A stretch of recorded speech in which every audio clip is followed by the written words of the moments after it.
व्यास उवाच अथोपतिष्ठेदादित्यम् उदयन्तं समाहितः मन्त्रैस्तु विविधैः सौरैः ऋगयजुः सामशम्भवैः उपस्थाय महायोगम् देवदेवं दिवाकरम् कुरवीत प्रणतिं भूमौ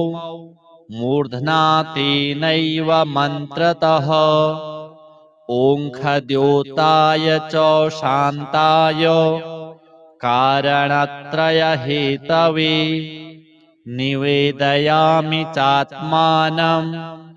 नमस्ते ज्ञानरूपिणे नमस्ते घृणिने तुभ्यं सूर्याय ब्रह्मरूपिणे त्वमेव ब्रह्म परमम् आपो ज्योतिरसोऽमृतम्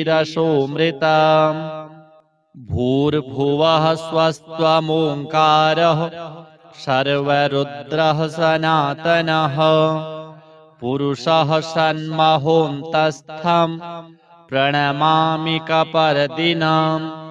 त्वमेव विश्वं बहुधा जातयञ्जायते च यत् नमो रुद्राय सूर्याय त्वामहं शरणं गतः प्रचेतसे नमस्तुभ्यं नमो मीढुष्टमायते नमो नमस्ते रुद्राय त्वामहं शरणं गतः हिरण्यबाहवे तुभ्यं हिरण्यपतये नमः अम्बिकापतये तुभ्यं उमायाः पतये नमः नमोऽस्तु नीलग्रीवाय नमस्तुभ्यं पिनाकिने विलोहिताय भर्गाय सहस्राक्षाय ते नमः नमो हंसाय ते नित्यम् आदित्याय नमोऽस्तु ते नमस्ते वज्रहस्ताय त्र्यम्बकाय नमो नमः प्रपद्ये त्वां विरूपाक्षं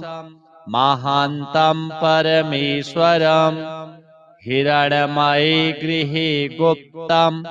आत्मानं सर्वदेहिनां नमस्यामि परं ज्योतिर्ब्रह्माणं त्वां परां गतिं विश्वं पशुपतिं भीमं नरनारीशरीरिणां नमः सूर्याय रुद्राय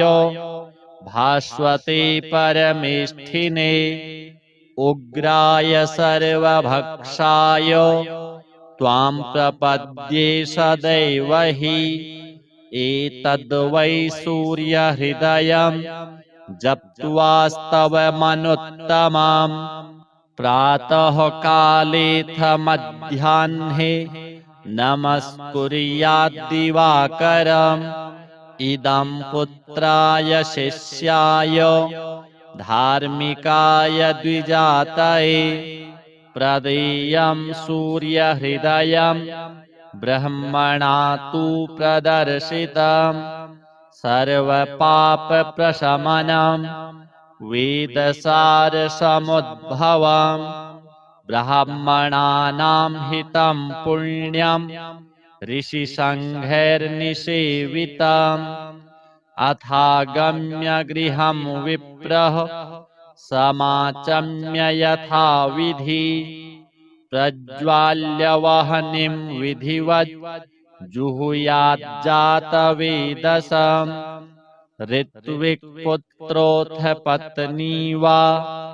शिष्यो वापि सहोदरः प्राप्यानुज्ञां विशेषेण जुहुयुर्वा यथाविधि पवित्रपाणिः पूतात्मा शुक्लाम्बरधरः शुचिः अनन्यमानसो वह्निं जुहुयात् संयतेन्द्रियः व्यास उवाच अथोपतिष्ठेदादित्यम् उदयन्तं समाहितः मन्त्रैस्तु विविधैः सौरैः ऋगयजुः सामशम्भवैः उपस्थाय महायोगम् देवदेवं दिवाकरम्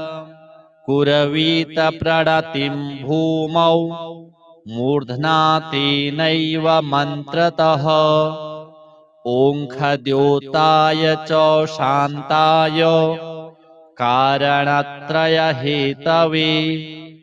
निवेदयामि चात्मानं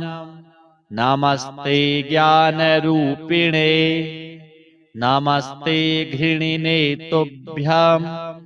सूर्याय ब्रह्मरूपिणे त्वमेव ब्रह्म परमम् आपो ज्योतिरसोऽमृतम् भूर्भुवः स्वस्त्वमोङ्कारः सर्वरुद्रः सनातनः पुरुषः सन्महोऽन्तस्थं प्रणमामि कपर्दिनम् त्वमेव विश्वं बहुधा जातयञ्जायते च यत् नमो रुद्राय सूर्याय त्वामहं शरणं गतः प्रचेतसे नमस्तुभ्यं नमो मीढुष्टमायते नमो नमस्ते रुद्राय त्वामहं शरणं गतः हिरण्यबाहवे तुभ्यं हिरण्यपतये नमः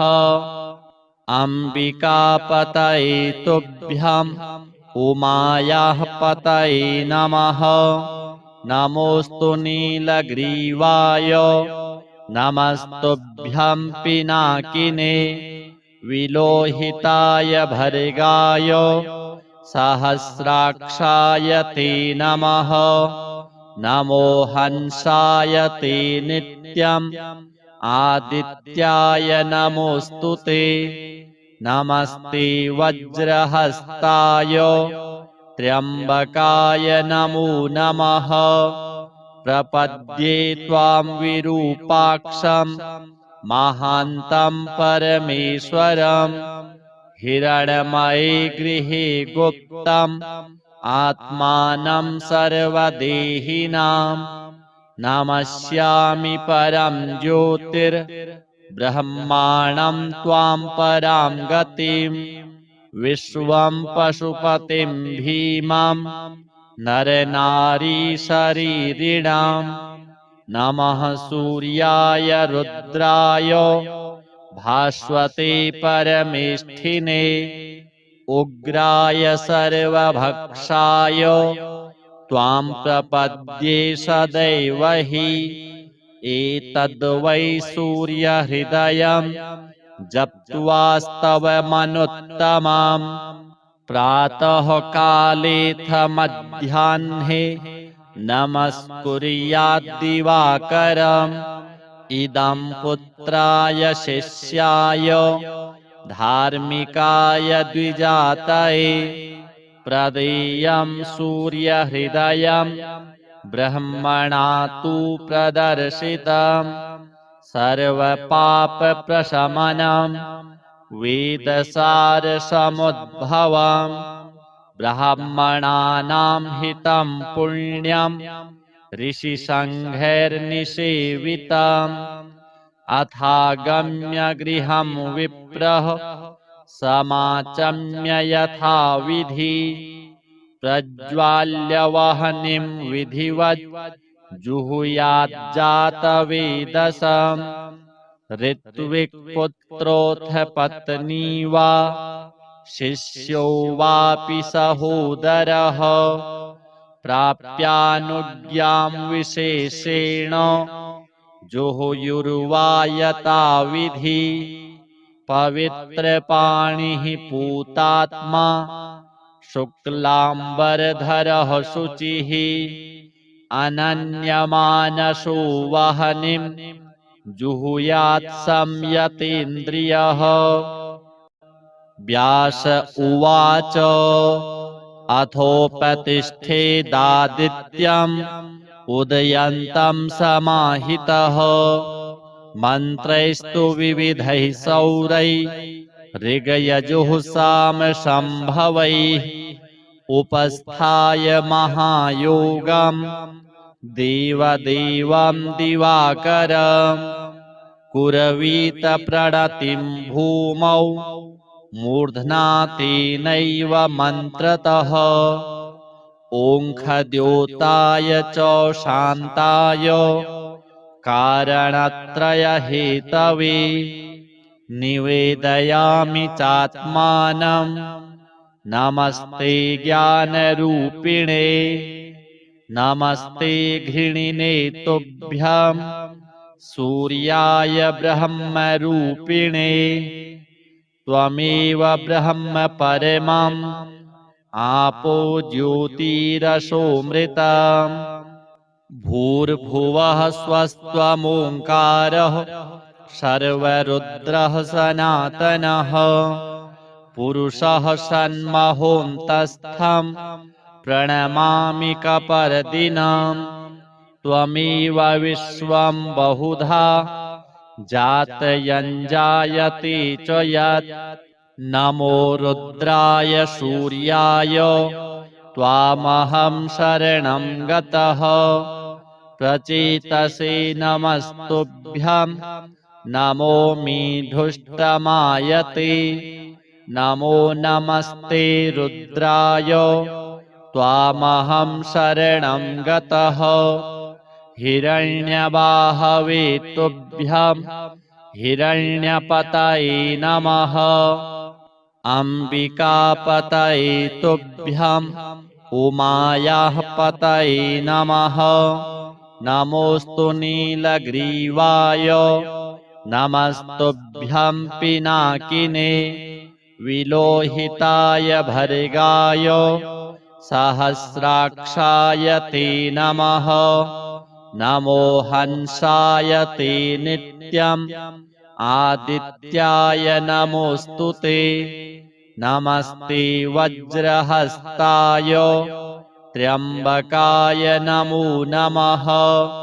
प्रपद्ये त्वां विरूपाक्षं महान्तं परमेश्वरम् हिरण्मये गृहे गुप्तम् आत्मानं सर्वदेहिनां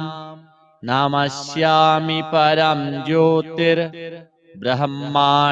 त्वां परां गतिं विश्वं पशुपतिं भीमं नरनारीशरीरिणां नमः सूर्याय रुद्राय भास्वते परमेष्ठिने उग्राय सर्वभक्षाय त्वां प्रपद्ये सदैव हि एतद्वै सूर्यहृदयं जप्त्वास्तवमनुत्तमम् प्रातःकालेऽथ मध्याह्ने नमस्कुर्याद्दिवाकरम् इदं पुत्राय शिष्याय धार्मिकाय द्विजातये प्रदेयं सूर्यहृदयं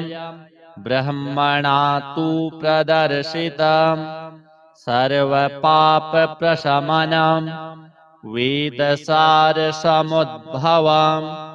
ब्राह्मणानां हितं पुण्यं ऋषिसङ्घैर्निसेवितम् अथागम्य गृहं विप्रः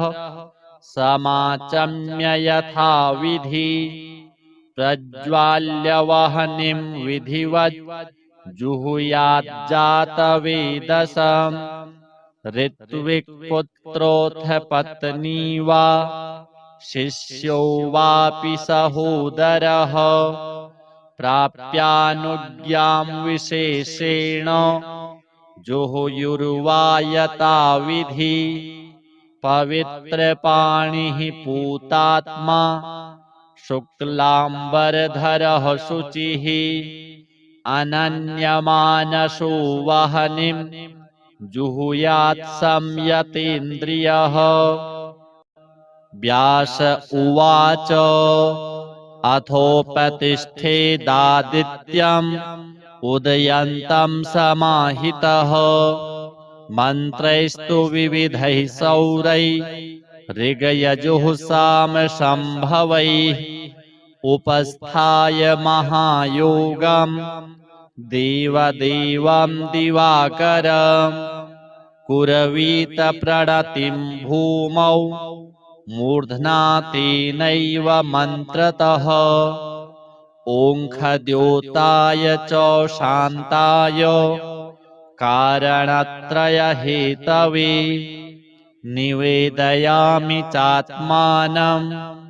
नमस्ते ज्ञानरूपिणे नमस्ते घृणिने तुभ्यं सूर्याय ब्रह्मरूपिणे त्वमेव ब्रह्म परमम् आपो ज्योतिरसोऽमृतम् भूर्भुवः स्वस्त्वमोङ्कारः सर्वरुद्रः सनातनः पुरुषः सन्महोऽन्तस्थं प्रणमामि कपर्दिनं त्वमेव विश्वं बहुधा जातयञ्जायते च यत् नमो रुद्राय सूर्याय त्वामहं शरणं गतः प्रचेतसे नमस्तुभ्यं नमो मीढुष्टमायते नमो नमस्ते रुद्राय त्वामहं शरणं गतः हिरण्यबाहवे तुभ्यं हिरण्यपतये नमः अम्बिकापतये तुभ्यं उमायाः पतये नमः नमोऽस्तु नीलग्रीवाय नमस्तुभ्यं पिनाकिने विलोहिताय भर्गाय सहस्राक्षाय ते नमः नमो हंसाय ते नित्यम् आदित्याय नमोऽस्तु ते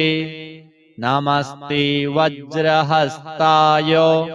त्र्यम्बकाय नमो नमः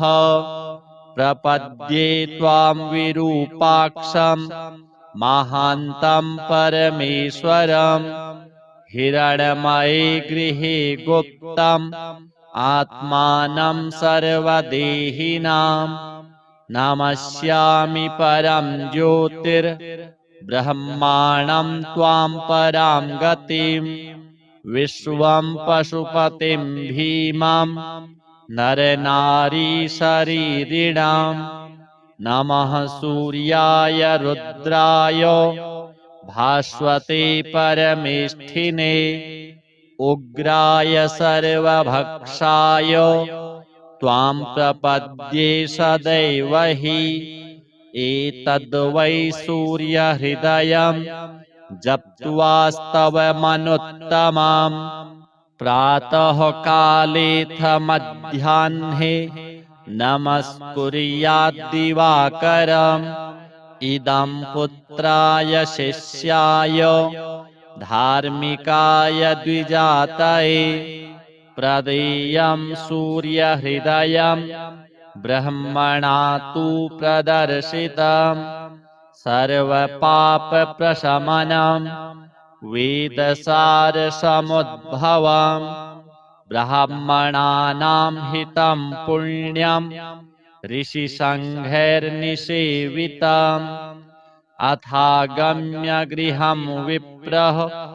समाचम्य यथाविधि प्रज्वाल्य वह्निं विधिवत् जुहुयाज्जातवेदसम् ऋत्विक्पुत्रोऽथ पत्नी वा शिष्यो वापि सहोदरः प्राप्यानुज्ञां विशेषेण जुहुयुर्वा यथाविधि पवित्रपाणिः पूतात्मा शुक्लाम्बरधरः शुचिः अनन्यमानसो वह्निं जुहुयात् संयतेन्द्रियः व्यास उवाच अथोपतिष्ठेदादित्यम् उदयन्तं समाहितः मन्त्रैस्तु विविधैः सौरैः ऋगयजुः सामशम्भवैः उपस्थाय महायोगम् देवदेवं दिवाकरम् कुरवीत प्रणतिं भूमौ मूर्ध्ना तेनैव मन्त्रतः ओङ्खद्योताय च शान्ताय कारणत्रयहेतवे निवेदयामि चात्मानं नमस्ते ज्ञानरूपिणे नमस्ते घृणिने तुभ्यं सूर्याय ब्रह्मरूपिणे त्वमेव ब्रह्म परमम् आपो ज्योतिरसोऽमृतम् भूर्भुवः स्वस्त्वमोङ्कारः सर्वरुद्रः सनातनः पुरुषः सन्महोऽन्तस्थं प्रणमामि कपर्दिनम् त्वमेव विश्वं बहुधा जातयञ्जायते च यत् नमो रुद्राय सूर्याय त्वामहं शरणं गतः प्रचेतसे नमस्तुभ्यं नमो मीढुष्टमायते नमो नमस्ते रुद्राय त्वामहं शरणं गतः हिरण्यबाहवे तुभ्यं हिरण्यपतये नमः अम्बिकापतये तुभ्यम् उमायाः पतये नमः नमोऽस्तु नीलग्रीवाय नमस्तुभ्यं पिनाकिने विलोहिताय भर्गाय सहस्राक्षाय ते नमः नमो हंसाय ते नित्यम् आदित्याय नमोऽस्तु ते नमस्ते वज्रहस्ताय त्र्यम्बकाय नमो नमः प्रपद्ये त्वां विरूपाक्षं महान्तं परमेश्वरम् हिरण्मये गृहे गुप्तम् आत्मानं सर्वदेहिनां नमस्यामि परं ज्योतिर्ब्रह्माणं त्वां परां गतिं विश्वं पशुपतिं भीमं नरनारीशरीरिणां नमः सूर्याय रुद्राय भास्वते परमेष्ठिने उग्राय सर्वभक्षाय त्वां प्रपद्ये सदैव हि एतद्वै सूर्यहृदयं जप्त्वास्तवमनुत्तमम् प्रातः कालेऽथ मध्याह्ने नमस्कुर्याद्दिवाकरम् इदं पुत्राय शिष्याय धार्मिकाय द्विजातये प्रदेयं सूर्यहृदयं ब्रह्मणा तु प्रदर्शितं सर्वपापप्रशमनं वेदसारसमुद्भवं ब्राह्मणानां हितं पुण्यं ऋषिसङ्घैर्निसेवितम् अथागम्य गृहं विप्रः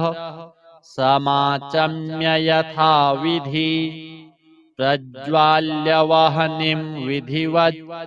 जुहुयाज्जातवेदसम् ऋत्विक्पुत्रोऽथ पत्नी वा शिष्यो वापि सहोदरः प्राप्यानुज्ञां विशेषेण जुहुयुर्वा यथाविधि पवित्रपाणिः पूतात्मा शुक्लाम्बरधरः शुचिः अनन्यमानसो वह्निं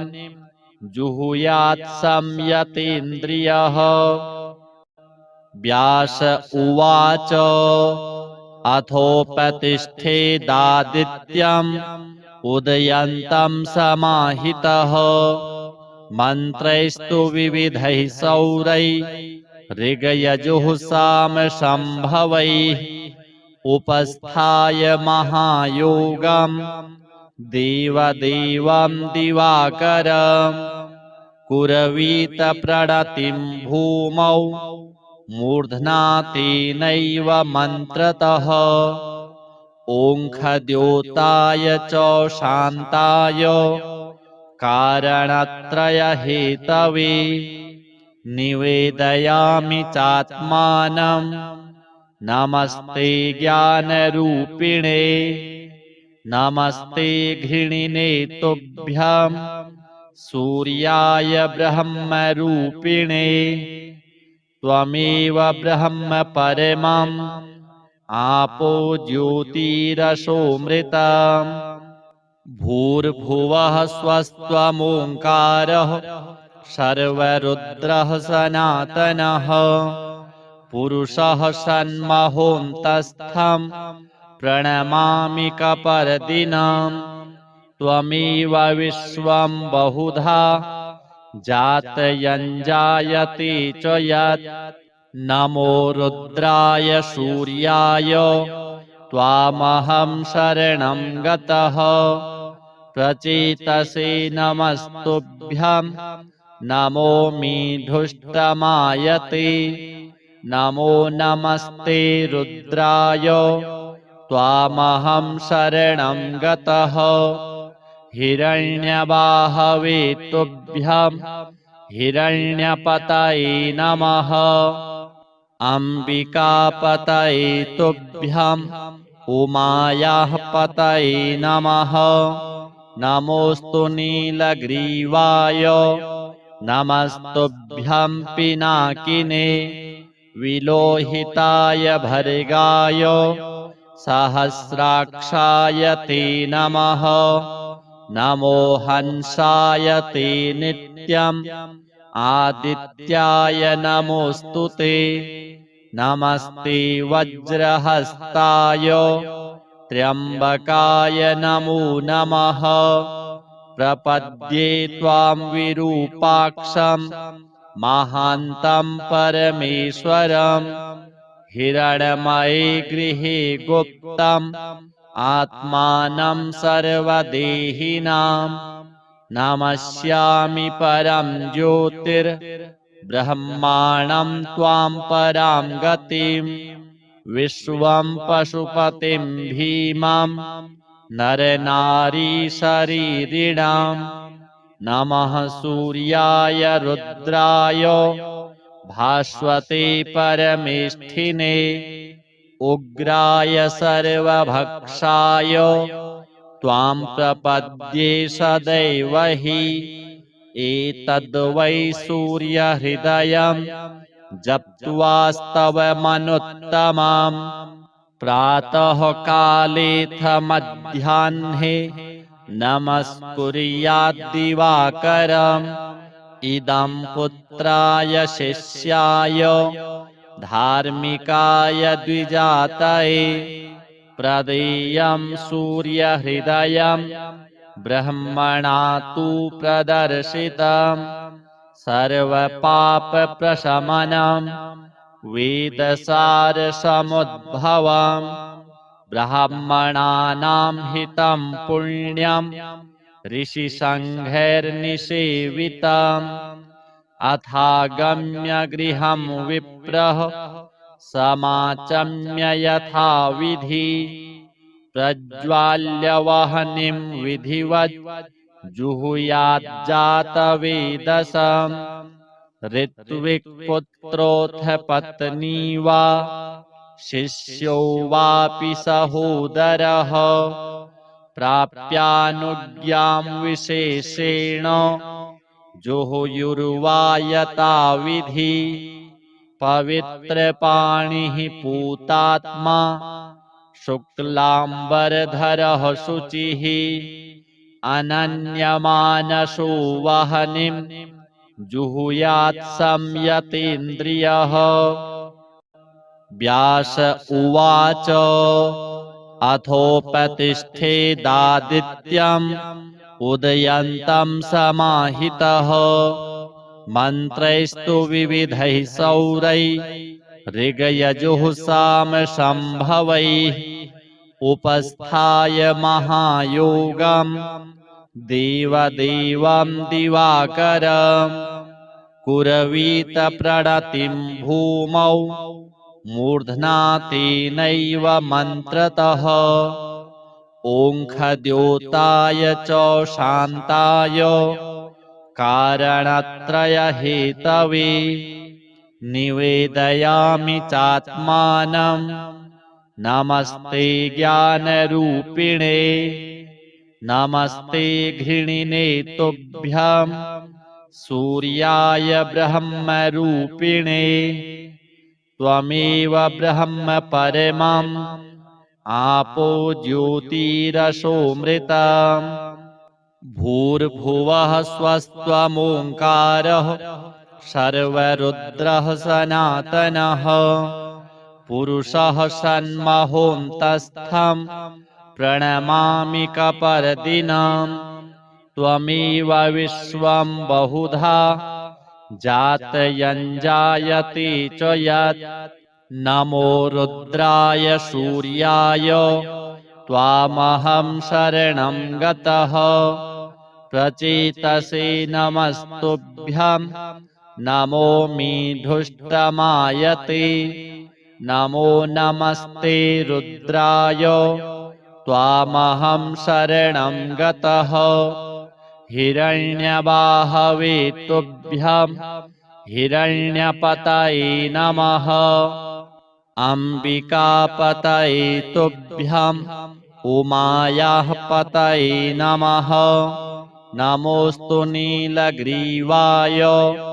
नमस्तुभ्यं पिनाकिने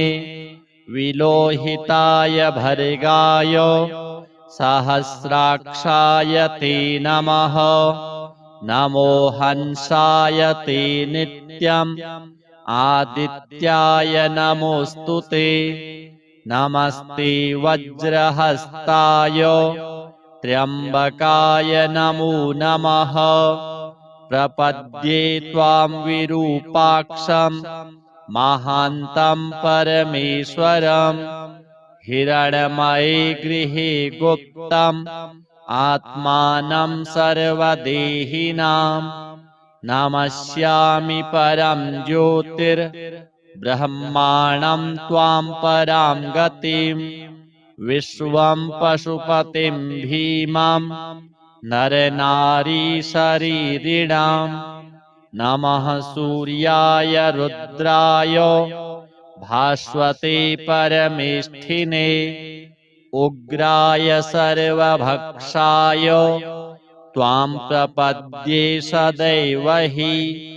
एतद्वै सूर्यहृदयं जप्त्वास्तवमनुत्तमम्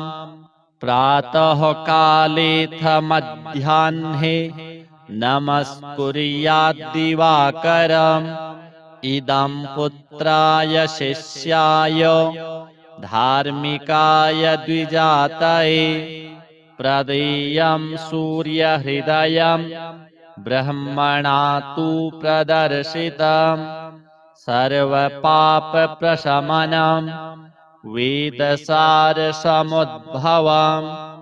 ब्राह्मणानां हितं पुण्यं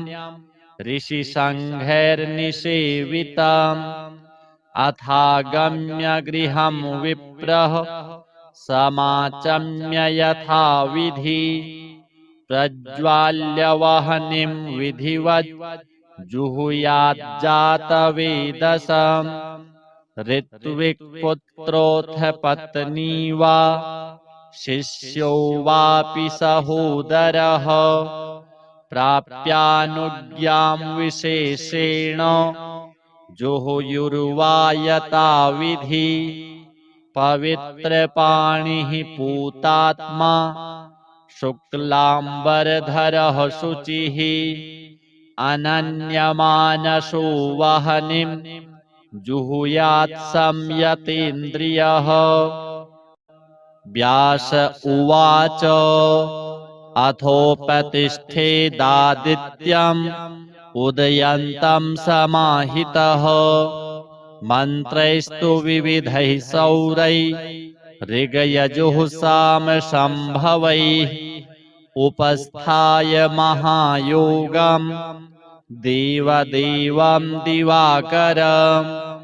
कुरवीत प्रणतिं भूमौ मूर्ध्ना तेनैव मन्त्रतः ओङ्खद्योताय च शान्ताय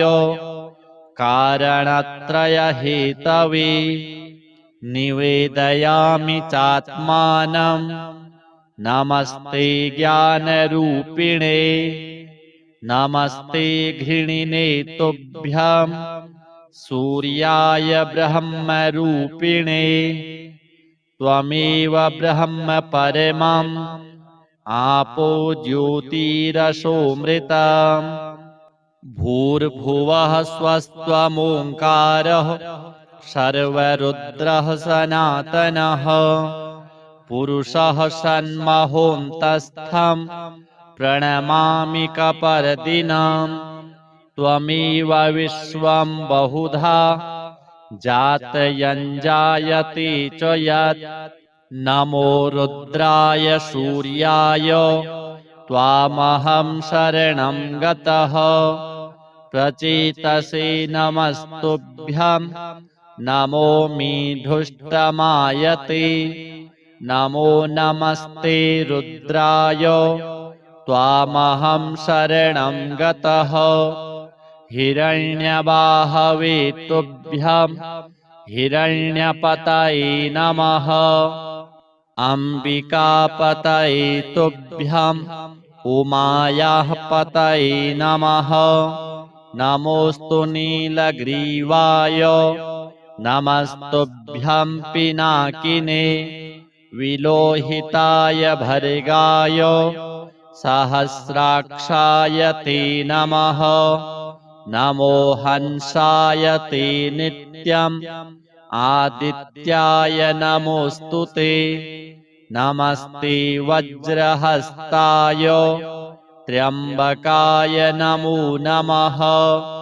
प्रपद्ये त्वां विरूपाक्षं महान्तं परमेश्वरम् हिरण्मये गृहे गुप्तम्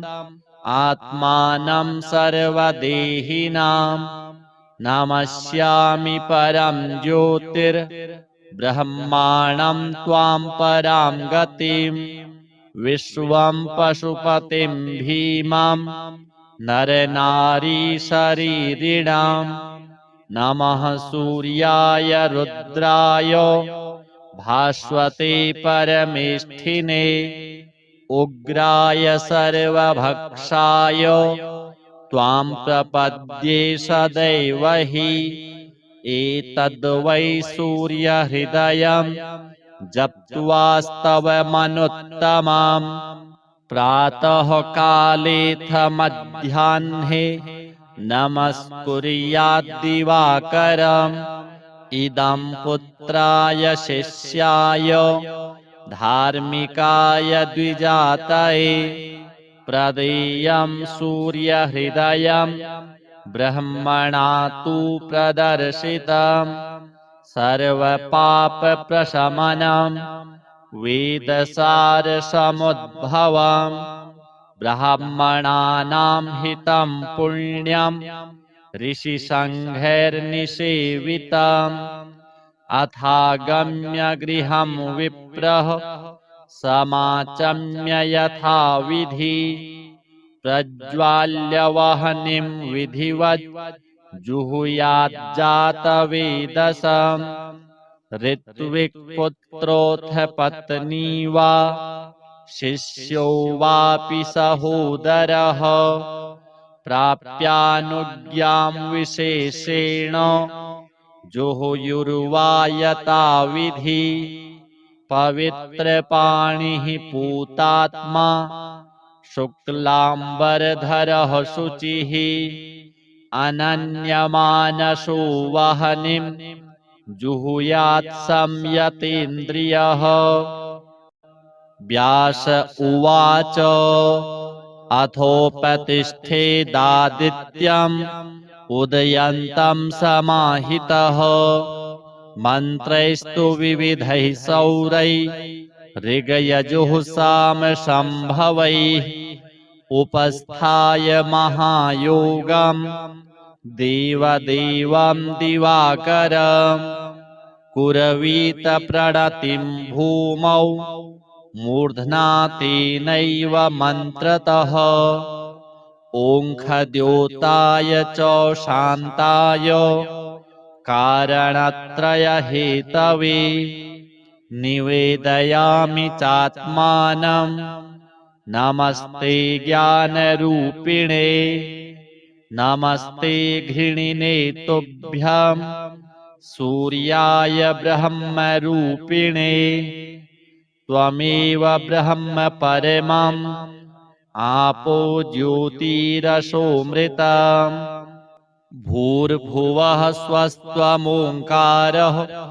सर्वरुद्रः सनातनः पुरुषः सन्महोऽन्तस्थं प्रणमामि कपर्दिनम् त्वमेव विश्वं बहुधा जातयञ्जायते च यत् नमो रुद्राय सूर्याय त्वामहं शरणं गतः प्रचेतसे नमस्तुभ्यं नमो मीढुष्टमायते नमो नमस्ते रुद्राय त्वामहं शरणं गतः हिरण्यबाहवे तुभ्यं हिरण्यपतये नमः अम्बिकापतये तुभ्यं उमायाः पतये नमः नमोऽस्तु नीलग्रीवाय नमस्तुभ्यं पिनाकिने विलोहिताय भर्गाय सहस्राक्षाय ते नमः नमो हंसाय ते नित्यम् आदित्याय नमोऽस्तु ते नमस्ते वज्रहस्ताय त्र्यम्बकाय नमो नमः प्रपद्ये त्वां विरूपाक्षं महान्तं परमेश्वरम् हिरण्मये गृहे गुप्तम् आत्मानं सर्वदेहिनां नमस्यामि परं ज्योतिर्ब्रह्माणं त्वां परां गतिं विश्वं पशुपतिं भीमं नरनारीशरीरिणां नमः सूर्याय रुद्राय भास्वते परमेष्ठिने उग्राय सर्वभक्षाय त्वां प्रपद्ये सदैव हि एतद्वै सूर्यहृदयं जप्त्वास्तवमनुत्तमम् प्रातःकालेऽथ मध्याह्ने नमस्कुर्याद्दिवाकरम्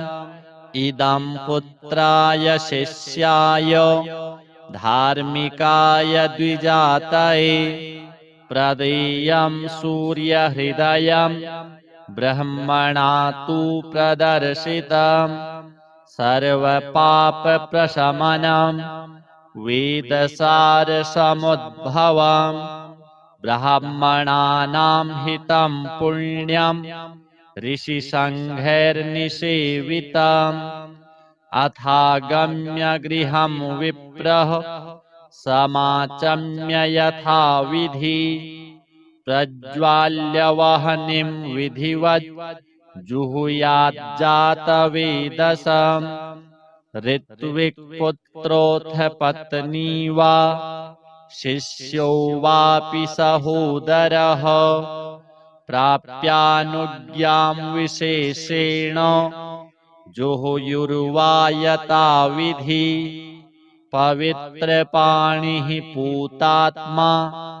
शुक्लाम्बरधरः शुचिः अनन्यमानसो वह्निं जुहुयात् संयतेन्द्रियः व्यास उवाच अथोपतिष्ठेदादित्यम् उदयन्तं समाहितः मन्त्रैस्तु विविधैः सौरैः ऋगयजुः सामशम्भवैः उपस्थाय महायोगम् देवदेवं दिवाकरम् कुरवीत प्रणतिं भूमौ मूर्ध्ना तेनैव मन्त्रतः ओङ्खद्योताय च शान्ताय कारणत्रयहेतवे निवेदयामि चात्मानं नमस्ते ज्ञानरूपिणे नमस्ते घृणिने तुभ्यं सूर्याय ब्रह्मरूपिणे त्वमेव ब्रह्म परमम् आपो ज्योतिरसोऽमृतम् भूर्भुवः स्वस्त्वमोङ्कारः सर्वरुद्रः सनातनः पुरुषः सन्महोऽन्तस्थं प्रणमामि कपर्दिनं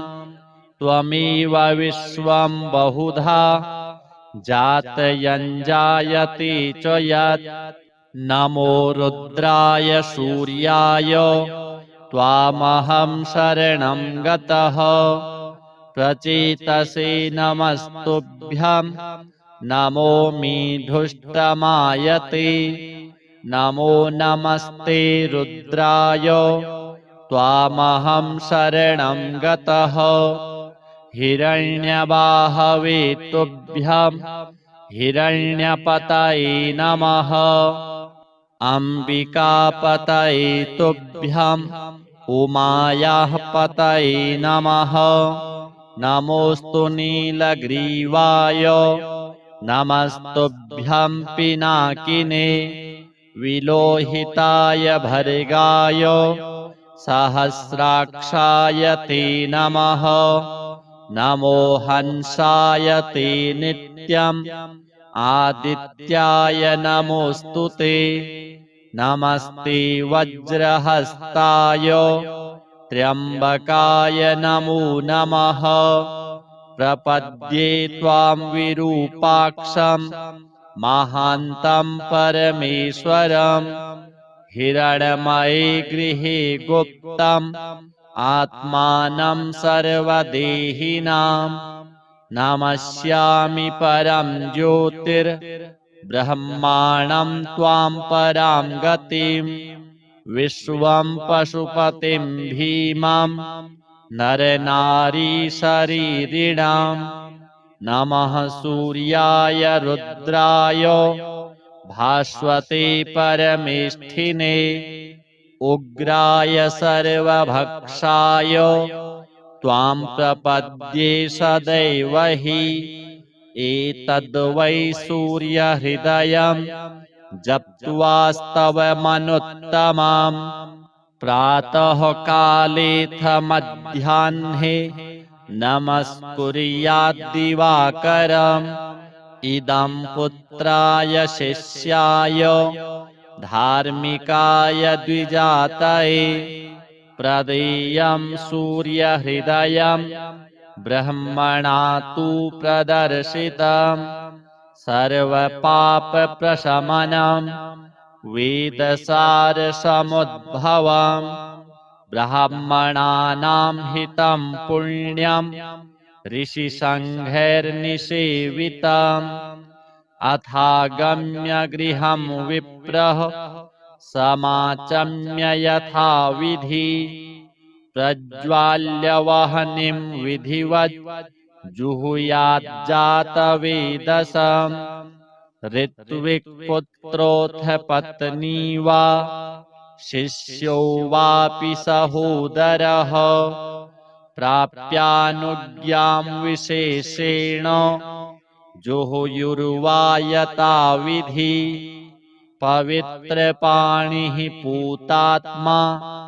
शुक्लाम्बरधरः शुचिः अनन्यमानसो वह्निं जुहुयात् संयतेन्द्रियः व्यास उवाच अथोपतिष्ठेदादित्यम् उदयन्तं समाहितः मन्त्रैस्तु विविधैः सौरैः ऋगयजुः सामशम्भवैः उपस्थाय महायोगम् देवदेवं दिवाकरम् कुरवीत प्रणतिं भूमौ मूर्ध्ना तेनैव मन्त्रतः ओङ्खद्योताय च शान्ताय कारणत्रयहेतवे निवेदयामि चात्मानं नमस्ते ज्ञानरूपिणे नमस्ते घृणिने तुभ्यं सूर्याय ब्रह्मरूपिणे त्वमेव ब्रह्म परमम् आपो ज्योतिरसोऽमृतम् भूर्भुवः स्वस्त्वमोङ्कारः सर्वरुद्रः सनातनः पुरुषः सन्महोऽन्तस्थं प्रणमामि कपर्दिनम् त्वमेव विश्वं बहुधा जातयञ्जायते च यत् नमो रुद्राय सूर्याय त्वामहं शरणं गतः प्रचेतसे नमस्तुभ्यं नमो मीढुष्टमायते नमो नमस्ते रुद्राय त्वामहं शरणं गतः हिरण्यबाहवे तुभ्यं हिरण्यपतये नमः अम्बिकापतये तुभ्यम् उमायाः पतये नमः नमोऽस्तु नीलग्रीवाय नमस्तुभ्यं पिनाकिने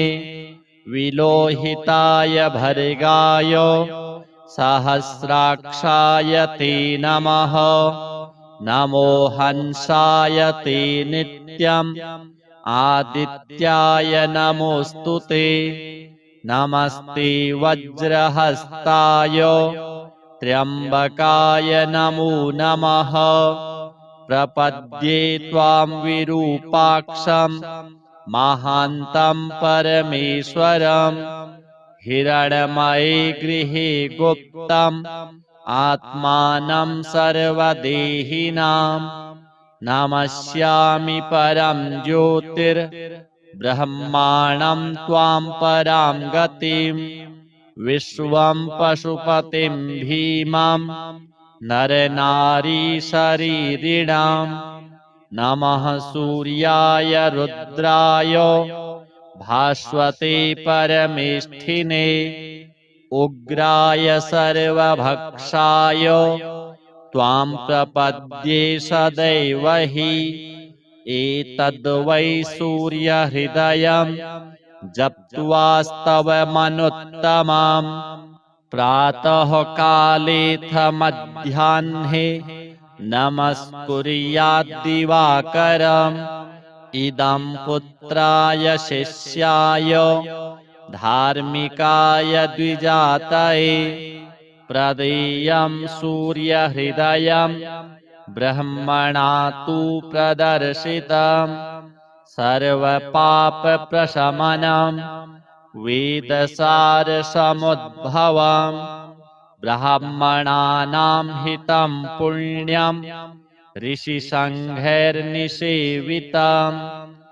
अथागम्य गृहं विप्रः समाचम्य यथाविधि प्रज्वाल्य वह्निं विधिवत् जुहुयाज्जातवेदसम् ऋत्विक्पुत्रोऽथ पत्नी वा शिष्यो वापि सहोदरः प्राप्यानुज्ञां विशेषेण जुहुयुर्वा यथाविधि पवित्रपाणिः पूतात्मा शुक्लाम्बरधरः शुचिः अनन्यमानसो वह्निं जुहुयात् संयतेन्द्रियः व्यास उवाच अथोपतिष्ठेदादित्यम् उदयन्तं समाहितः मन्त्रैस्तु विविधैः सौरैः ऋगयजुः सामशम्भवैः उपस्थाय महायोगम् देवदेवं दिवाकरम् कुरवीत प्रणतिं भूमौ मूर्ध्ना तेनैव मन्त्रतः ओङ्खद्योताय च शान्ताय कारणत्रयहेतवे निवेदयामि चात्मानं नमस्ते ज्ञानरूपिणे नमस्ते घृणिने तुभ्यं सूर्याय ब्रह्मरूपिणे त्वमेव ब्रह्म परमम् आपो ज्योतिरसोऽमृतम् भूर्भुवः स्वस्त्वमोङ्कारः सर्वरुद्रः सनातनः पुरुषः सन्महोऽन्तस्थं प्रणमामि कपर्दिनम् त्वमेव विश्वं बहुधा जातयञ्जायते च यत्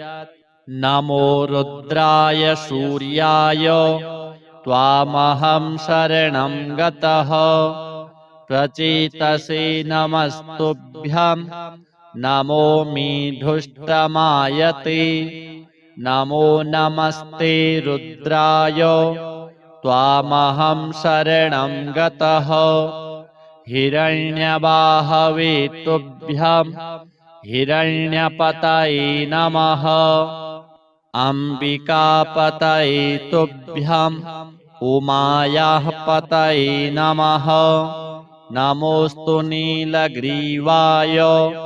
नमस्तुभ्यं पिनाकिने विलोहिताय भर्गाय सहस्राक्षाय ते नमः